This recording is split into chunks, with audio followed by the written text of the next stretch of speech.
दिल खून के आंसू होता है जब हम बांग्लादेश को देखते हैं, जब श्रीलंका को देखते हैं, आपके भारत को देखते हैं, इंडिया को देखते हैं।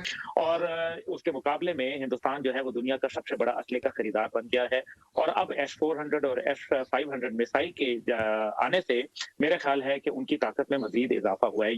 जयशंकर ने जिस तरीके से आपकी इंडिया की फॉरेन पॉलिसी को जिस लेवल पे ले जा चुके हैं, डॉक्टर जयशंकर, हमारे कुरैशी साहब, हमारे जो हमारे मुर्शद बादशाह है, वो उसको कंपेयर क्यों नहीं करते? आप हर दूसरी चीज का कंपैरिजन भारत के साथ करते हैं, लेकिन इसमें क्यों नहीं करते? मैं समझता हूं कि ये पाकिस्तान ने अपने डेथ वारंट पे साइन किए हैं IMF और वर्ल्ड बैंक के और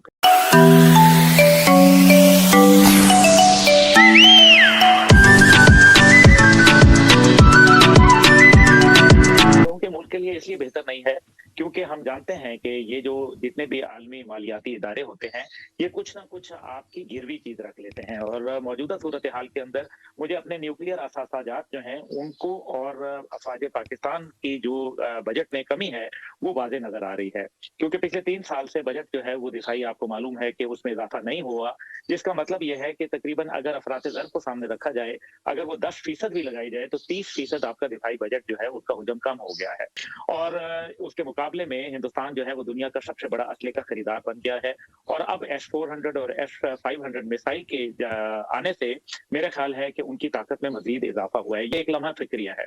आलम इस्लाम के अंदर वाहिद सुपर पावर जो है वो पाकिस्तान है अल्हम्दुलिल्लाह, जो कि एक न्यूक्लियर जिम्मेदार रियासत है और IMF और वर्ल्ड बैंक और इसी तरीके से दीगर ममालिक जो पाकिस्तान के दुश्मन हैं, वो कभी भी नहीं चाहेंगे कि पाकिस्तान की दिफाई सलाहियत जो है वो मजबूत हो, क्योंकि हम दिफा में खुद कफील और बासलाहियत है। इसलिए किसी सूरत हमारी मुआशी जो है कमजोरी उसको सामने रख के जो है वो ये सारा खेल खेला जा रहा है। तो ये तमाम वो लोग हैं जिनका एक्सेस है IMF और वर्ल्ड बैंक के पास, वो इनको जानते हैं, ये उनको जानते हैं, इनकी कमजोरियां उनके पास हैं। मैं समझता हूं कि ये पाकिस्तान ने अपने डेथ वारंट पे साइन किए हैं IMF और वर्ल्ड बैंक के और दिल खून के आंसू होता है जब हम बांग्लादेश को देखते हैं, जब श्रीलंका को देखते हैं, आपके भारत को देखते हैं, इंडिया को देखते हैं। पिछले 2 दिन मेरे लिए बहुत मुश्किल थे कि आपका नंबर 140 है और भारत जो है वो 85 पे है 2 साल से, और साइज में आपसे 3 गुना ज्यादा बड़ा है। करप्शन वहां भी मौजूद है, लेकिन आपका DNA, आपकी आदात, आपकी हर चीज उनसे मिलती है। आप हर चीज में उनका मुकाबला करने की कोशिश करते हैं। उन्होंने S-400 लिया है, आप कहते हैं हम ड्रोन से उसको करेंगे। उन्होंने राफेल लिए हैं, आपको खैरात में चाइना ने आपको कुछ जहाज दे दिए हैं। हर चीज का कंपैरिजन करते। करप्शन में क्यों नहीं करते? आप फॉरेन पॉलिसी में क्यों नहीं करते? जयशंकर ने जिस तरीके से आपकी इंडिया की फॉरेन पॉलिसी को जिस लेवल पे ले जा चुके हैं, डॉक्टर जयशंकर, हमारे कुरैशी साहब, हमारे जो हमारे मुर्शद बादशाह है, वो उसको कंपेयर क्यों नहीं करते? आप हर दूसरी चीज का कंपैरिजन भारत के साथ करते हैं, लेकिन इसमें क्यों नहीं करते? आप GDP में करते हैं, आप महंगाई में हर चीज का, हालांकि वो बिल्कुल एक टोपी ड्रामा आप दिखाते हैं लोगों को। आप उनके साथ उनकी आमदनी नहीं दिखाते, आप उनके साथ उनको डॉलर के रेट नहीं बताते, आप उनका सोशल सिस्टम, उनका कम्युनिटी सिस्टम, उनका सपोर्ट सिस्टम, वेलफेयर सिस्टम नहीं दिखाते। आपका इस वक्त, जो मैंने आपको शायद पहले भी 1-2 दफा अर्ज किया था, पहली जो हुकूमतें थी, मैं खुद मुतासरीन PTI हूं, जो पहले 2 हुकूमतें थी उन पे करप्शन के चार्जेस थे, लेकिन इस हुकूमत के ऊपर करप्शन प्लस बेवकूफी, और अब तीसरी चीज लग रही है दहशतगर्दी।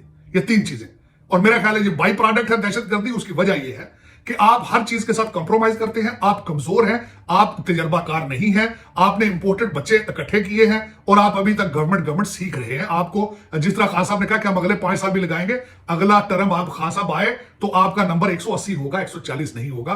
खुदा ना करे कि पाकिस्तान में इस तरह के आगे माजी में लीडर आए जो हमारे मादरे मिल्लत मां होती है, और उसके कपड़े ना उफाड़े, उसकी बेहतरी की तरफ सोचें।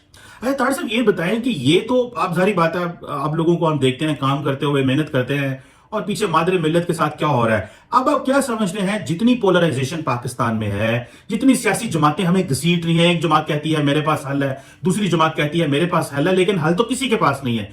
क्या ये वक्त आ नहीं गया कि एक नेशनल लेवल पे एक सोच हो जिसमें सारी कौम और मुल्क इकट्ठा हो? ये ना हो कि हम एक जमात को सपोर्ट करें और मुल्क जो है वो पीछे रह जाए। एक जमातों और लीडर्स और इंडिविजुअल अप्रोच ने इस मुल्क को जो ब्लीड किया है, जो एक शख्स की अप्रोच है उसने इस मुल्क को ब्लीड किया है। क्या कोई इस तरह का मैकेनिज्म नहीं हो सकता तारड़ साहब, जिसमें सारी नेशनल लीडरशिप सोच के मिल के बैठे और इस तरह के चैलेंजेस को देखे, जिसमें आप देखें नरेंद्र मोदी ने पूरी दुनिया में जाके जिस तरह एक वो कहते हैं ना कि इंडियन अवाम को कॉन्फिडेंस दिया है। हमारे प्राइम मिनिस्टर जाते हैं तो वो सिर्फ अपनी बात करते हैं, बाकियों को वो गाली देते हैं, वो जाते हैं तो वो इंडिया की बात करते हैं। ये जाते हैं तो सिर्फ पीटीआई की बात करते हैं, इस तरह बाकी सियासी जमातें भी हैं। तो क्या ये नहीं करना चाहिए कि एक कौम को इकट्ठे होकर एक कौम की बात की जाए और सारी लीडरशिप इकट्ठी होकर मुल्क को अपलिफ्ट करे? ये ना हो कि हम एक दूसरे अपने आप को अपलिफ्ट करें और मुल्क पीछे रह जाए। इसके ऊपर काम नहीं होना चाहिए या क्या किया जा सकता चीमा साहब, Nations cannot survive without nationalism. Nationalism आपका अगर नहीं है, पाकिस्तानियत आप में मौजूद नहीं है, आपके पास आपके अंदर खौफ खुदा मौजूद नहीं है,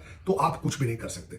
अब मैं थोड़ा सा ये बताना चाहूंगा, आपने वो जो बिल्कुल मेरे दिल की बात की, खास आपने यहाँ बहुत बड़ा जलसा किया वाशिंगटन डीसी में, लेकिन उसके अंदर आके खास आप कह गए कि मैं जाते ही नवाज शरीफ से एयर कंडीशनर लूंगा। वो यार जो अमेरिका ने एक बैठा है, अमेरिकन डायस्पोरा, उसको क्या फर्क पड़ता है आप एसी दो या ना दो? यहाँ आए हो, बात करो कौम की, इस्लाम की बात करो, आप और चीजें ग्लोबल इश्यूज की डिस्कस करो। लेकिन यही एक बड़ी बात है कि यहाँ पे पर्सनल रिलेशनशिप बनाने आते हैं लोग, हमारे सियासतदान। और उसके बाद अब मैं जो अगली बात आपसे करना चाहूंगा as a student of political science.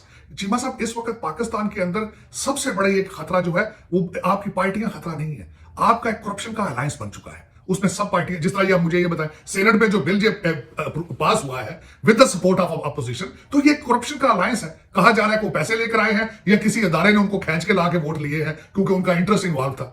इसका मतलब यह कि सारे अगर उन्होंने काम करना हो तो कर सकते हैं, करना चाहते नहीं है। करप्शन का एक अलायंस है, जब तक वो अलायंस नहीं टूटेगा कोई रास्ता नजर नहीं आएगा। लेकिन मैंने जब ये कल आपका स्टेट बैंक ऑफ पाकिस्तान का जो बिल जब मैंने पढ़ा है, तो खुदार आप ये सोचें कि आपके सी पैक के बिल को जिस तरीके से नैब से आपने उसको इम्यूनिटी दी थी, उसको चीजों से बचाया था, आप इसको बचाया है। आप बारी बारी सारे अदारों को करप्शन के लाइसेंस दे रहे हैं, लेकिन ये सारी चीजें कहां जा रही हैं? ये एक डिक्टेटरशिप, एक डिक्टेटर जो हो, ये बिल्कुल एग्जैक्टली उसी साइड पे लेके जा रहा है कि क्योंकि ये system is going to collapse by the corruption. और उसके बाद कोई बंदा दूसरा आएगा, डिक्टेटर आएगा, वो ही इस चीज को फिक्स करेगा। अगर वो सिंसियर हुआ, अगर वो पाकिस्तानी हुआ, पाकिस्तान के अंदर उसके बच्चे पढ़ते हुए, पाकिस्तान के साथ उसकी जिंदगी मौत होगी, तो वही सोल्यूशन देगा।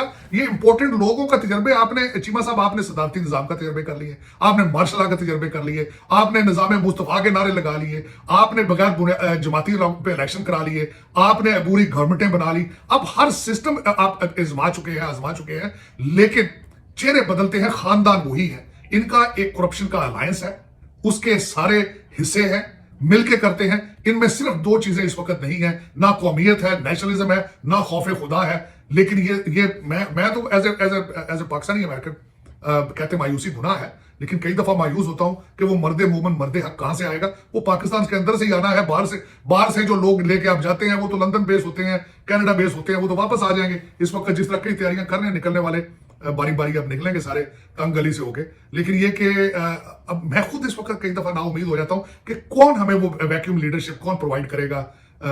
वो हमें इस करप्शन से, बेरा रवि से, बददियानती से, बेईमानी से हमें निजात कौन लीड करेगा? हमें ये इस ओपन क्वेश्चन मार्क।